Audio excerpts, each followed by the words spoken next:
बुझ सकते हैं बीजेपी की उम्मीदों के दिए।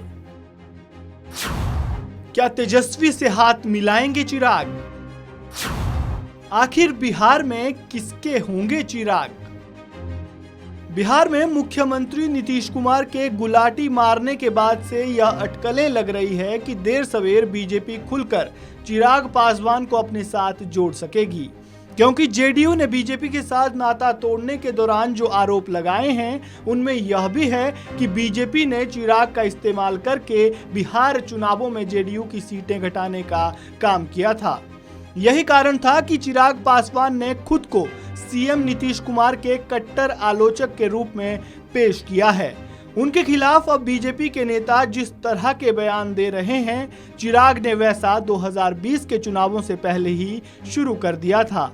लेकिन चिराग अब इतनी आसानी से अपने पिता की पार्टी में हुई टूट को भुलाने के लिए तैयार नहीं है।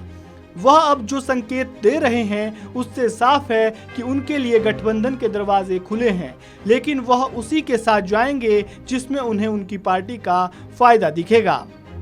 लोक जनशक्ति पार्टी के पूर्व अध्यक्ष चिराग पासवान ने सोमवार को दावा किया है कि वह ऐसे किसी भी राजनीतिक गठबंधन का हिस्सा नहीं बनेंगे जिसमें उनके चाचा पशुपति कुमार पारस शामिल रहेंगे। पूर्व केंद्रीय मंत्री रामविलास पासवान के निधन के बाद उनके भाई पशुपति कुमार पारस ने अपने भतीजे से बगावत कर दी थी और अभी वे केंद्र में मोदी सरकार में कैबिनेट मंत्री है। चिराग पासवान ने अपनी शर्त को लेकर यह बातें इन अटकलों के बीच की है, जब उनके बारे में कहा जा रहा है कि एनडीए से अपने राजनीतिक विरोधी और बिहार के मुख्यमंत्री नीतीश कुमार के बाहर होने के बाद वे वापस एनडीए में शामिल हो सकते हैं। चिराग पासवान बिहार में अपने पिता की राजनीतिक विरासत को कायम रखने की लड़ाई लड़ रहे हैं। भाजपा से दूरी आने के बाद अब तेजस्वी की पार्टी राजद के साथ गठबंधन की संभावनाओं से इनकार नहीं कर रहे थे, लेकिन अब आरजेडी का नीतीश कुमार के जेडीयू के साथ गठबंधन हो गया है और दोनों ने मिलकर सरकार बना ली है। इस पर उन्होंने कहा कि बिहार में गठबंधन की मर्यादा खत्म हो चुकी है। चुनाव से पहले आप किसी एक पार्टी के साथ गठबंधन कर सकते हैं और चुनावों के बाद किसी दूसरे के साथ हाथ मिला सकते हैं।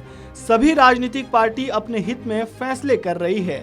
मैं भी अपनी पार्टी के लिए ऐसा ही करना चाहूंगा। उन्होंने यह भी कहा, जहां तक महागठबंधन में नीतीश कुमार की मौजूदगी की बात है तो कोई नहीं कह सकता कि जब राज्य में अगले चुनाव होने लगेंगे तो कितने दल इस विशाल गठबंधन में बने रहेंगे। इस खबर में फिलहाल इतना ही। ताज़ा अपडेट्स के लिए बने रहें वन इंडिया हिंदी के साथ।